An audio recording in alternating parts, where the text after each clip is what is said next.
And we are live on D-Live and on Bit River. And I was waiting to see if we're going to go live on any place else. Let's get this person. Don't want to run anybody over. Whew. This is the parking lot sometimes. That can be an absolute crazy circus to get out of. Let's see how I do today in the crazy circus of getting out of the parking lot. Oh, we're gonna have this is gonna be interesting, guys. Interesting. Here, you guys might actually want to see this more.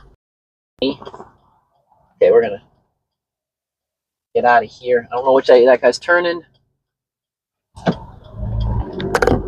Oh yeah, look at that. Look at that. Easy peasy cover girl. I got lucky on that one. So we're gonna do a little bit of driving like this. Offline. I don't know why D-Live went offline. Doesn't make any sense. Maybe D-Live will come back. Okay, anyways, let's spin this back around. Make an attempt to spin. Okay, great. Okay, so on the way home with the run, we're going to talk about the dark sides of the interwebs and why. First, the light side. There's pros and cons. So the dark side is right now this technology can totally be utilized and totally be taken. The bad people, lots of bad things with them. They can spy on you. They can convince you to do bad things. They can manipulate weak-minded people, which is easy. And I'm not blaming people that are weak-minded. Our minds are so stressed with everything that's going on in the world that it's just easy to be manipulated. And so right now, tech can be dangerous that way because, well, you know, you can find a bias that you really want and you keep convincing that. The upside of that is if you know how to utilize that tech and you know how to utilize your ability to do things. So you get good at, let's say that you get good at not letting your friends get manipulated by the tech, and you learn how to code, you learn how to program, you learn how to do the cool things that there is to do. You can actually help cushion and protect your friends. And so that's actually where some of our responsibility of those that are tech savvy, those that know how to use tech, friends and family, we should be the ones to try out the new tech first and know how to use it, because some of the new tech is naturally going to trickle down to our loved ones. And I am all for here. I'm going to put this back in so you guys can actually hear me. So what I was saying before I realized that you guys could not hear anything I was saying, it was really far away, is I was saying that as people that are tech savvy, as people that know how to use tech, as folks that are knowledgeable about tech, it is our responsibility to try out the new tech before it gets to our friends, family, the masses, and to make sure that we're utilizing that tech appropriately and making sure that we protect our friends and family from the bad things the tech could be doing against them. You know, it could be brainwashing them. It could be making their life less luxurious. That's really what we're looking for. We're looking for ways to use the tech to improve the quality of our life. So, but you might be saying, but Doc, this tech is moving too fast, and how do we stop the bad people from controlling it? And the truth is, we really don't. We just have to learn how to identify the tech that the bad people are using and learn how to create alternatives to that tech. So, I mean, you have the wonderful communities of like the GitHub communities and the open source communities and all the different little off-grid communities. You know, Pirates Without Borders is another great, you know, tech community that's using 3D printers and other things to help, you know, enhance folks' lives. So there's lots of stuff like that. So it's again, the most important part I'm going to say is it's our responsibility to make sure that when we play around with this tech, when we see the bad people doing bad things, we're right up there in that. You know, you want to be, if you're tech savvy, if you are in the know, if you've got a strong mind, strong spirit, and strong everything else, you want to be the one that they're manipulating, because you are intelligent enough. Wow, these people parked on the side of the road is just so ridiculously silly here. You are the one that can not be taken advantage of the same way as your loved one. So you might have a loved one that just doesn't. It's a sucker. They just get sucked into that kind of stuff. You know, it's part of their personality. Nothing wrong with them. All in all, they're great people. It's just they're easier to manipulate than others. So those are reasons why you need to know the tech. You need how to use the tech. You need to then teach folks how to use the tech appropriately. So let's give examples. Like, I think that if you are mildly tech savvy, you should be knowing how to use these GPTs. You should be knowing how to use all of these bots. You should be knowing how to use the tech that's out there. So that's also including, I want to include, you should know how to use 3D printers. You should know how to use these, just anything that enhances life. That way, you can help, and you can help with honest truth and moving things forward. Because I think life is more about helping others and being fit for service, and being able to make the world a little bit better, even if it's just knowing how to tell people how to, I don't know, put a ringtone on their phone, or how to live a little bit better life. So other dark sides, especially in the doomer, especially if you're a doom scroller, or if you're caught in the doomer community, which I am an absolute member of the doomer community. But if you're in the doomer community, the problem with the tech is it's easy to spread the toxic gick of the doomer community. And doomer community is full of it. It is, the doomer community is absolutely I don't want to say it's a dirty secret, but it's something I spend so much time in. I like it. It helps me plan for the future. It helps me decide what I should be doing. It's just, the doomer community can be toxic, man. They can be spreading. They can spread so much fear that instead of you living your life a high quality, good life, they can trick you into thinking that you need to live in the bunker. You know, the elites want us to live in the pods and eat the bugs. The doomer community wants us to live in the bunkers and eat the dog food. So you have to keep that in mind. Both are slightly manipulating you. I want you to live on the farm and eat the crops.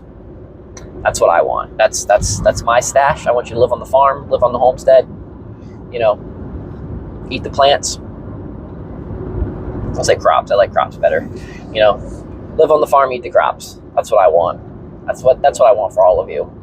And, you know, if you don't want to live in the farm and eat the crops, then I want you to, you know, in the house and eat the cookies, or I want you to live on the farm and eat the crops. You know, depending on how you fall. So interesting. So lost internet. I'd like to show you it, but I don't think I can. See, right in front of me, right smack in the middle of that hill is a cell tower, and we are looking at a cell tower, and I still occasionally are losing internet. This does not make any sense. Maybe watching my drive and seeing where we're going is kind of interesting as well. Some of you might really enjoy that as we're talking. Wow, really bad internet here. Yeah, so good lesson. I learned that a 5G does not make things better. It is not better. It is worse. So I'm going to put my phone back on 4G, because where I live, 5G, the technology here is not making my life any easier, which is fine, which is absolutely fine. I'm not a big fan of 5G anyways. So it's just, I was trying it out on this phone since this is supposed to be some silly 5G phone. So, but interesting, like line of sight. We were in line of sight of the tower and still no internet. So in the coming year, we're going to talk, since we're talking about technology, in the coming year, I'm going to be utilizing more technology. I'm going to be writing more articles in my Substack. I'm going to be updating more on the website. I'm going to be doing, as soon as I can figure out how to do online classes. I haven't effectively figured out a way to write lessons. That's just one of my weaknesses, is writing lesson plans and doing those type of things. I need someone that knows something about how to do that. And when I can find those people, I am going to have them help me write lessons plans. I don't think the school is in session, but it's just a good idea to slow down anyways.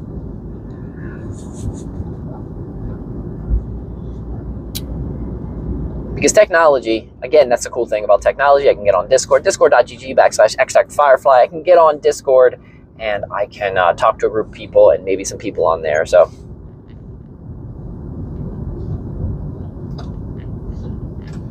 oh, I didn't know that my phone had a overheating sensor thingy built into it. That's interesting to know. So,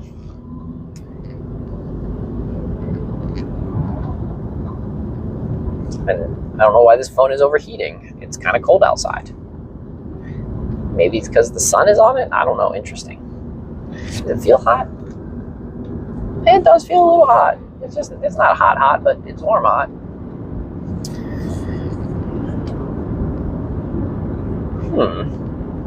That's an interesting feature that, again, this phone I'm currently using, it's very new. I don't know much about it. It's some Samsung. I'm not a huge Samsung fan, but it's kind of my only option to get with the glasses. I think maybe on the way tomorrow, next day or so, we'll do a live stream I'm going to try to do a live stream from the glasses. It's really complicated. The glasses, my Meta glasses that I'm wearing, I don't know if you guys saw that I was wearing them. The Meta glasses that I'm wearing, awesome, love them. 8 out of 10. The only reason they fall into the so low as an 8 out of 10 is two reasons. One is they're Meta locked, just like an Oculus. They're Meta locked, and so like they don't really want you to stream on other sites with them, which is yeah, not bueno. Not my favorite. I don't necessarily like it. I think it's silly. I would much rather being able to stream on everything. But we'll get over that. We'll get over that real soon. The other people, why are you walking down the road? I hate when people, girly girls, so dangerous. Especially walking on the wrong side. Absolutely ridiculous. So,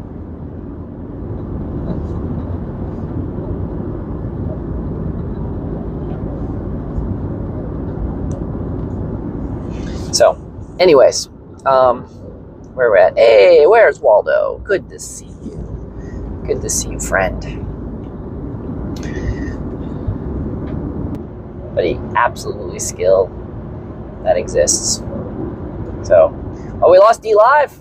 Goodbye, D Live. Well, I know we'll reconnect after I come through this curve. I'm curious if I will lose everything else. I probably will. I am back on D Live, and I'll probably lose D Live again because I don't know why it connected going through the middle of the turn, because that's a weird place to reconnect. It's 5G. So,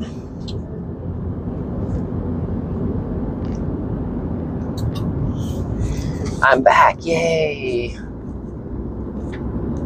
So, I should be good now, at least until I get to my house. But if you guys are wondering, I'm driving down Route 19. Right now, this is Flat Top Road, but in a minute, it'll actually be renamed to Beckley Road. So,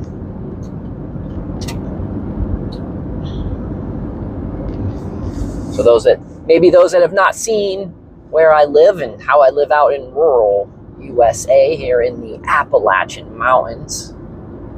So, like I said, we're here in Raleigh County right now, and just right above us, we will be entering Mercer County right now, and my property is actually the edge of Mercer County and Raleigh County, so it's pretty cool. So, dude, get off my butt. I have to be turning. This is heading into downtown Flat Top. So,